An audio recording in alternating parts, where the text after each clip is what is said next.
Welcome to Latte with a Lawyer, a podcast dedicated to bringing you the stories of some of America's most successful lawyers, figuring out what makes them tick, how they creatively solve problems, and how others aspiring to be them can follow in their footsteps. Okay, folks, welcome to another session of Latte with a Lawyer here. And this afternoon, we have with us Larry Rutkowski from the law firm Seward Kissel. And after a little minor technical snafu, we're finally together. So nice to have you. Nice to be here. Yeah, no, usually I'm pretty good on the computer setup, but somehow my speaker wasn't functioning. Anyway, good afternoon. So it's afternoon time, but Latte with a Lawyer, what's your morning beverage of choice to get things going? My morning beverage of choice to get things going is usually a good strong cup of coffee. These last few months, I've honed in on a bourbon pecan flavored coffee I get from Big Kick Coffee in Charleston, South Carolina. Wow, that's interesting. Up here to New York. You have to import that? I mean, can you buy that in New York?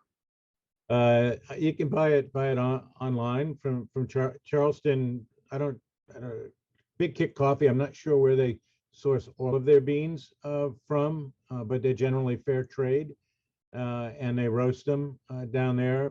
I discovered them, if you will. Discovered is probably too strong a word, but I found them their coffee in a farmer's market when I was down there last winter.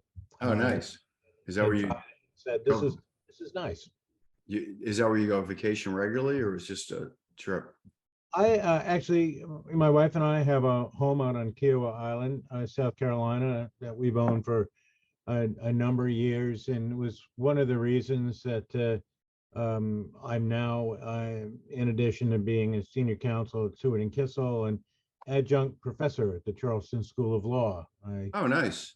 Yeah, I teach one course, one mini course in the fall and one in the spring. So I usually end up spending some extended periods of time down there. Oh, that's fantastic. So are you a golfer, I would assume, if you're on Kiowa Island? Yeah, I am. I'm an avid one, not a very good one, but I'm an avid one. Oh, good. Same here. I live in South Florida now. I'm originally from Boston area, but I live in Delray Beach. So golfing is plentiful, and I try to get out as much as I can. And there's some good golf courses around Boston too. Although I haven't lived there in many years, I'm a Massachusetts native. I went to college in Worcester. I saw Holy Cross. Oh, I was going to ask you that question. So you are from the Boston area? Yeah, I actually was born in Fall River, grew up in Somerset, down in what I like to call the armpit of Massachusetts. And then, after 4 years at Holy Cross, I ended up moving to New York and going to Columbia Law School, and still haven't pried myself out of the New York metro area, which makes me one of those renegade Red Sox, Patriots, and Celtics fans amidst the enemy. Of course, this hasn't been a particularly good year for the Red Sox. So I'm already focusing on football and basketball season next year. But oh, yeah. No, if you grow up in Boston, it's hard to get that out of your bloodstream. You'll always be a devoted Bostonian, right? Like DNA. Yeah, it is in the DNA, no question about it.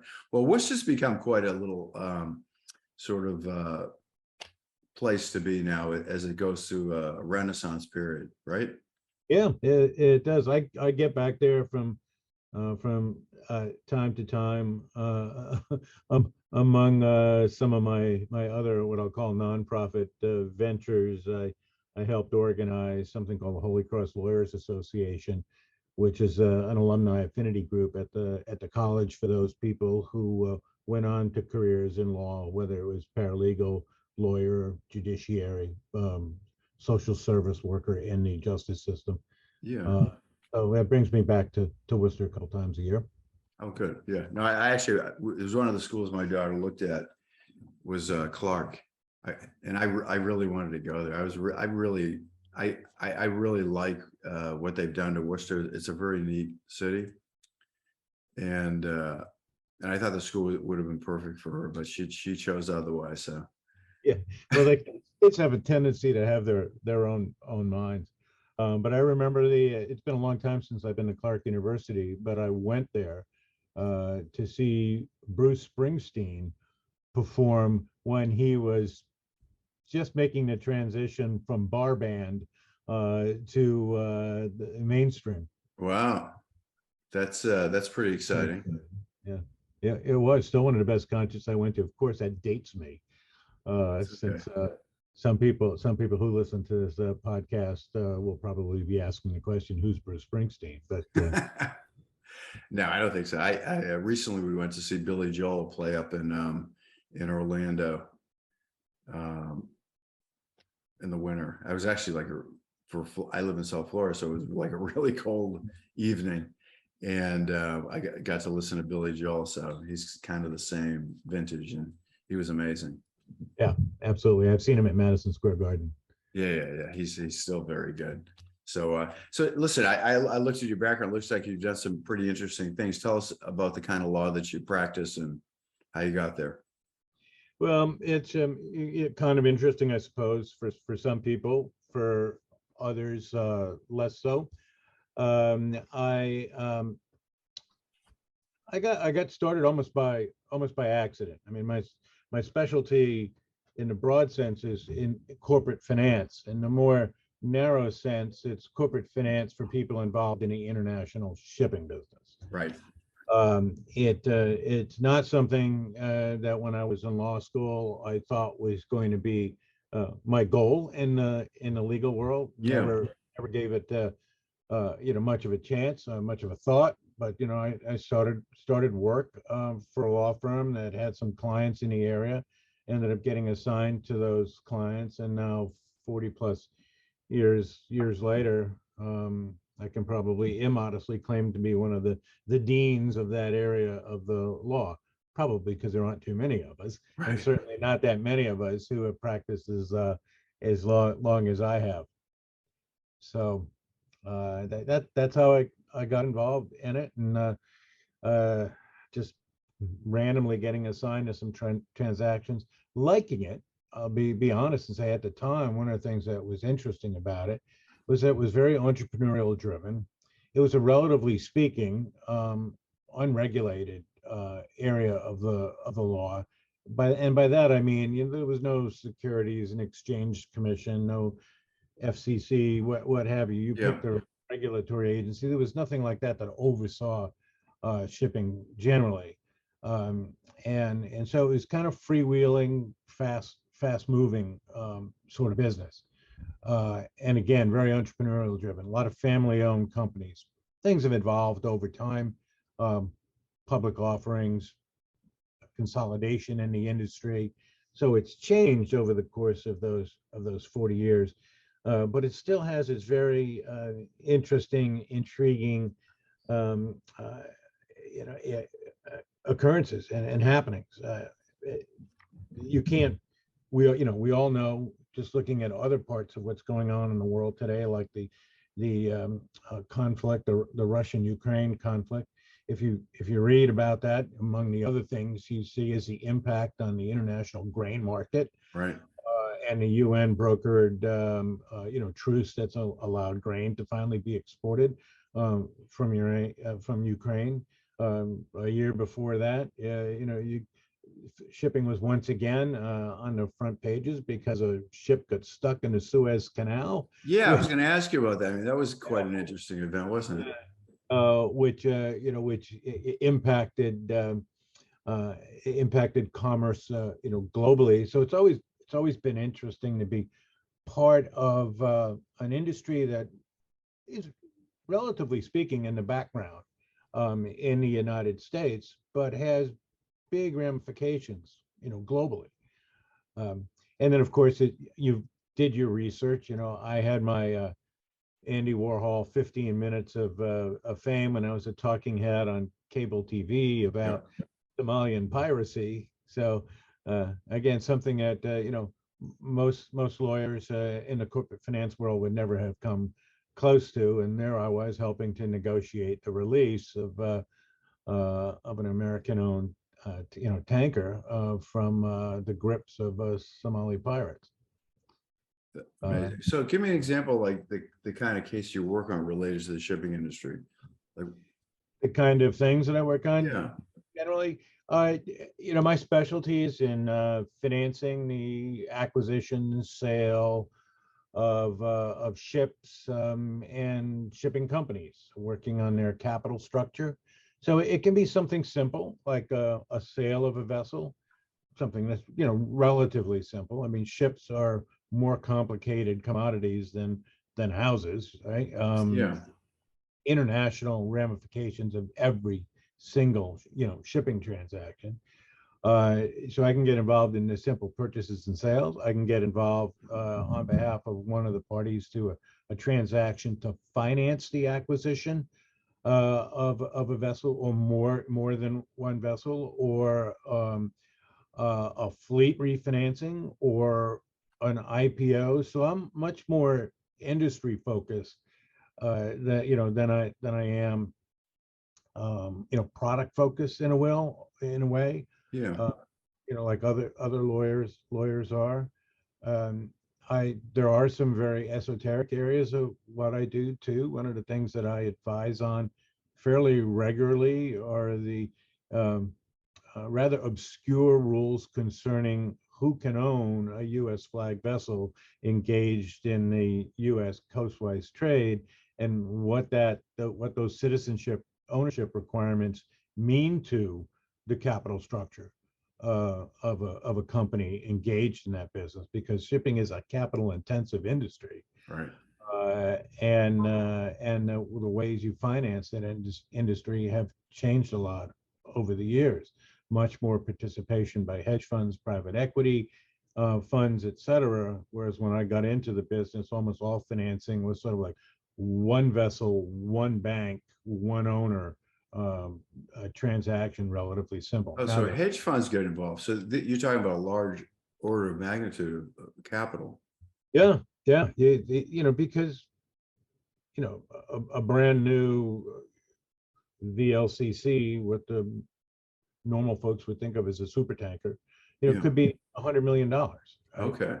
Easy enough. You take a special purpose built liquefied natural gas carrier, it can be even more. So then you start talking about a series of them, or a fleet of 40 vessels that needs to revise its capital structure because of market circumstances. These can be very, very large transactions, easily creeping into the billions of dollars. Interesting. So with the shift in the way commerce is done, has there been any impact on the shipping industry? Well, yeah, shipping is almost a leading indicator of what's going on in the world, right? Before you might feel the price increase at the gas pump. Yeah. Shipping companies are seeing it in the cost of fuel, in the cost of demand, especially in a tanker industry in particular. Something that happens far and away from the United States. Let's say, in terms of recent occurrences, a pandemic slowdown in China, Right. has a tremendous impact on the world bulk cargo fleet. Right? If China's not buying as much iron ore because its steel mills are shut, that has an effect on the price of iron ore, but it also has an effect on the demand of ships. Mm.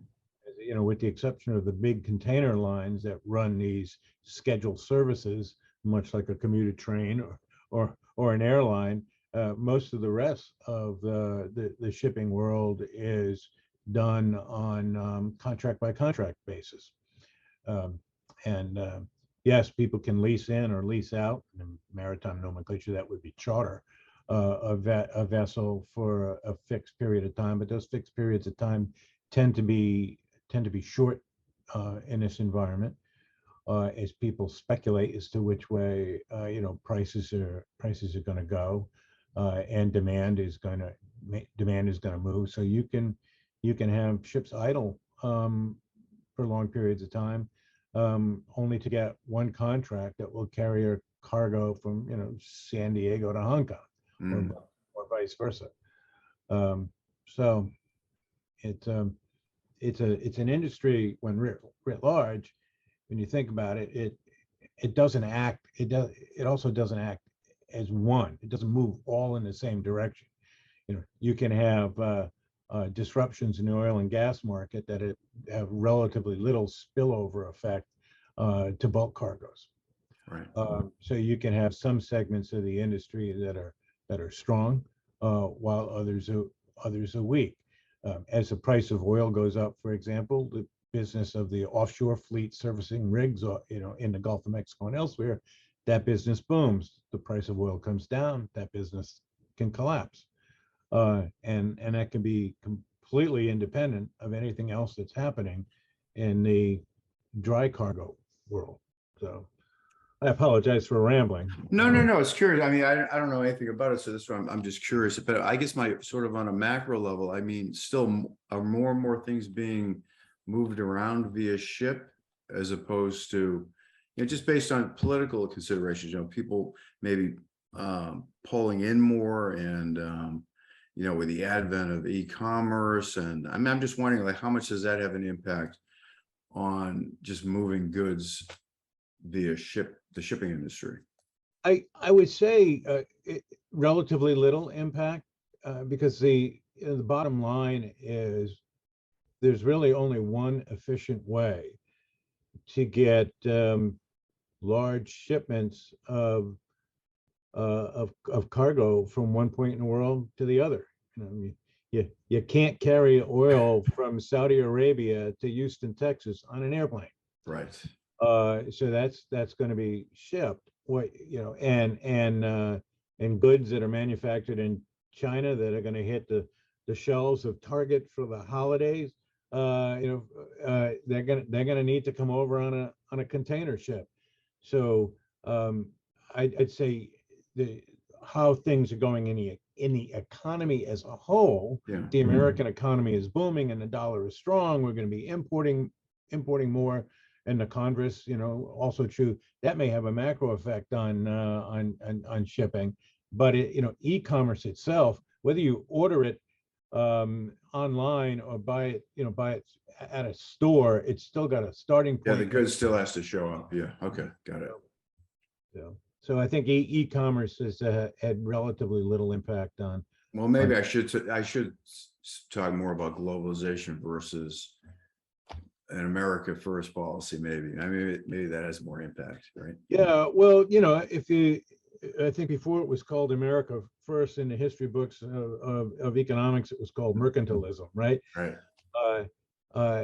It may very well be that we'll start to make more of certain kinds of goods in the United States, like semiconductors, because we've realized being reliant or almost too reliant on Taiwan completely, on foreign sources of certain goods that are necessary for national security puts us at risk, right? So, but those will have small, I think, relatively incremental impacts on the shipping business as a whole. At least it's my belief that goods are going to continue to move around the world. Globalization certainly was spurred by or benefited shipping, one or the other. Containerization, all that sort of stuff has made it easier to move goods around, but they're still getting moved around, and they're still getting moved around on ships, and it would take an awful lot of behavioral changes to move manufacturing completely within the United States, so that we're buying our shirts, our autos, and our steel beams, all of which would have been made completely in the United States. That's not going to happen. That's not going to happen. We're not going back to Pittsburgh and Ohio for steel industry anytime soon, I'm sure. Is there litigation in what you're doing? I mean, do you litigate? Well, there's always litigation in everything. Probably everything, but I mean, is that part of your practice? It's part of my firm's practice. It's in the among those people involved in shipping, it falls under the rubric of admiralty. But that the kind that I get involved in is purely creditors' rights. Like what happens if somebody has a debt and doesn't pay it, whether it's mortgage debt on a ship or a supplier's claim for an unpaid, well, what we call in the industry bunker bill, but what you might think of as a gas or oil bill. What happens if they don't pay for their fuel oil, right? Right. Yeah. Or somebody slips and falls and gets hurt and there's not adequate insurance. So there's always an undercurrent of litigation. Yeah. Some of it can be big. The bigger litigations, frankly, are the environmental ones. If an oil spill occurs, there's a feeding frenzy, because the damages from any single oil spill can be rather significant. Obviously, shipping is bigger shipping has become as an industry, and with the consolidation and larger companies, what's also happened is when the economy turns down and shipping companies suffer, there's been more recourse to the bankruptcy courts. There has been in the past. It used to be that all credit disputes involving shipping were satisfied, in the admiralty courts and the U.S. district courts in the United States, at least, having jurisdiction over claims in the maritime arena, and more and more of that is being preempted by what happens in the bankruptcy courts. Okay, got it. I'm just, how did you become a lawyer? How did that start? I mean, I know you went to Holy Cross. How did you make the decision to become a lawyer? It's so long ago. I'm not sure I even remember. It was, probably all those law shows that were on TV during my formative years. I think there's Perry Mason. Everybody knows Perry Mason, and he always got the the innocent man or woman free. Right. It was hard not to admire people like that. I've even seen statistics that following, if you remember the old LA law show, school applications increased, and then when you had all these medical dramas on TV, medical school applications increased. So I'm not gonna say I was affected purely by what was going on in American pop culture at the time. I think I did have some would say naive sense of justice imparted by my family, and I thought, gee, the law was one way I could fulfill my dreams about justice. Now, it's hard to say that as a lawyer in the maritime space involved in the financing of companies and vessels that I'm doing justice in the same way that someone litigating a civil rights case before the Supreme Court is doing justice. But I do feel that I'm allowing people to run businesses, put together transactions, since I'm not really on the litigious side, except when it comes to creditors' rights issues. We're really trying to get people who are on the same page to be moving forward to the development of a product in an industry. So it's like the guys on Wall Street. I mean, you're greasing the wheels of commerce, it's satisfying without being the kind of thing that's going to get you the Congressional Medal of Freedom. Right. I understand. I get it. It's an important part of the machinery to keep the things moving. No question about it. Yeah. So it's a pretty specialty practice. Obviously, how many other law firms do what you do? Well, it's sort of depends on how you define your market, right? If your market is New York, there's probably just 3 or 4 other firms that have the ability to do what we do in the industry, or at least compete with us in the industry. If you look at it as a national market, I wouldn't say the number increases that much more. because the financial center of the United States has been New York for so long, that while there are firms in other jurisdictions within the United States that get involved in the industry, most of it tends to be litigation oriented.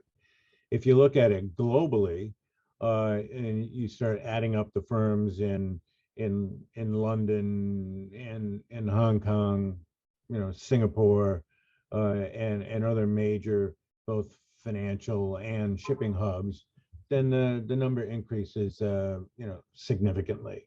And some of the firms are international or transnational, depending on which term you prefer to use in the industry. Seward and Kissel is more domestic. More domestic. Work is almost always international. And when we do something that requires legal expertise in another jurisdiction, we'll retain co-counsel in those jurisdictions. I see. Okay. And you're in Battery Park, is that right? Battery Park Plaza, overlooking the harbor. Oh, nice.